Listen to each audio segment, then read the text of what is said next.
Voy a rezar tres Ave María, tres Padre Nuestros, gloriados para el alma. Constancia Escobar. Constancia Escobar.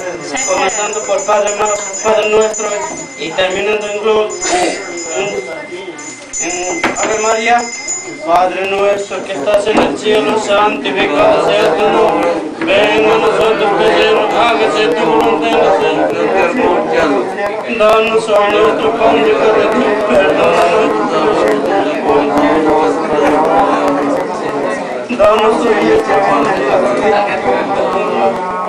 También nosotros perdonamos a los que nos ofenden. No nos dejes caer en tentación, líbranos del mal. Amén.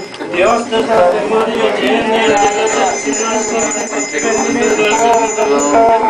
y bendita es el fruto de tu vientre Jesús. Santa María, Madre de Dios, ruega por nosotros pecadores,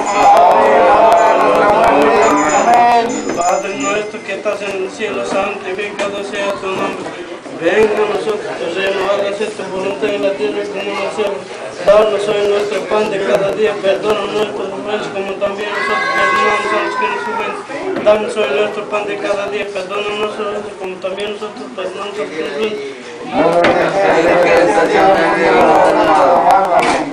Dios te salve María, llena eres de gracia, el Señor es contigo, bendita tú eres entre todas las mujeres y bendita es el fruto de tu vientre Jesús. Santa María, Madre de Dios,